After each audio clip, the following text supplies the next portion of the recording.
Hello everyone, চলো আজকে স্বাধীনতা দিবস স্পেশাল একটা ভিডিও নিয়ে কিন্তু আমি চলে এসেছি। আজ আমি ক্লে দিয়ে বানাবো একটা ছোট্ট পতাকা। চলো তোমাদেরকে দেখাই। ফার্স্টে নিয়ে নিয়েছি একটা ক্লে রেড কালারের, আর এখানে নিয়ে নিয়েছিলাম একটা ছোট্ট কাঠি।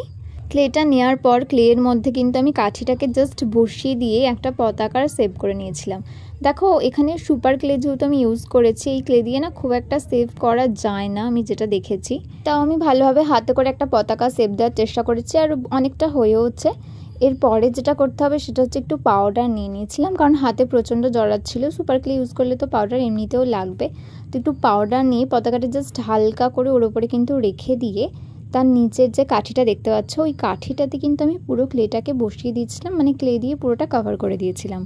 আমার মনে হয়েছে ওটা আগে করলেই ভালো হতো, বাট যেহেতু করা হয়ে গেছে আর কিছু করা যাবে না। তো আমি পরেই ওটাকে জাস্ট ক্লেটাকে বসিয়ে দিয়ে হাতে করে করেই গোল গোল করার চেষ্টা করেছিলাম, একদম সুন্দর একটা শেপে আনার চেষ্টা করেছি। এরপর কিন্তু নিচের অংশটা, মানে পতাকাটা যেখানে থাকবে আর কি, নিচের ব্যাকগ্রাউন্ডটা করতে হবে। তার জন্য বাকি যে একটু ক্লে ছিল রেড কালারের, ওই ক্লেটাও কিন্তু আমি আস্তে আস্তে বার করে নিয়েছি। এবার ওই ক্লেটা দিয়ে তিনটে আমরা ডো করব, ছোট ছোট, মানে নিচেরটা হবে সব থেকে বড়, যেটা আমি এখন করছি। নিচেরটা করার পর করতে হবে আরও দুটো, মোট কিন্তু তিনটে। এর পরেরটা যেটা হবে সেটা হচ্ছে ওর থেকে জাস্ট একটু ছোট হবে, যেটা ওর ওপরেই রাখা হবে। আর তারপরে যেটা করব সেটাও কিন্তু ওর থেকে আরও একটু ছোট, মানে মোট তিনটে হবে। পরপরে জাস্ট একটুখানি বসিয়ে দিলেই হবে, যেহেতু এগুলো সুপার ক্লে, অটোমেটিক কিন্তু এগুলো খুব সহজেই আটকে যায়। এরপর পতাকাটাকে নিয়ে আরও একটু কিন্তু ভেঙে নিয়েছিলাম কাঠিটা, কারণ অনেকটা বড় হয়ে গেছিলো আমার মনে হয়েছে, তাই আরও একটু ভেঙে ভেতরটাতে জাস্ট ওপর দিয়ে ঢুকিয়ে দিয়েছি। দেখো একদম কিন্তু কমপ্লিট হয়ে গেছে।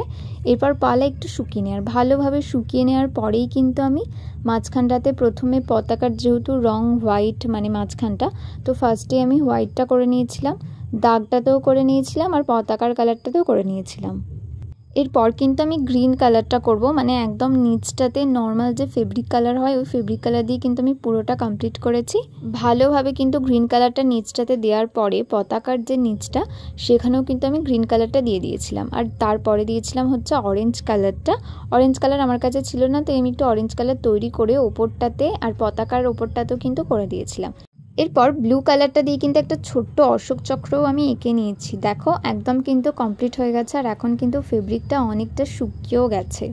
আমার কিন্তু ক্লে দিয়ে ছোট্ট পতাকা তৈরিটা একদম কমপ্লিট হয়ে গেছে। ওভারঅল পুরোটাই কিন্তু কমপ্লিট হয়ে গেছে, কালারও কমপ্লিট হয়ে গেছে, এমনকি শুকানো হয়ে গেছে।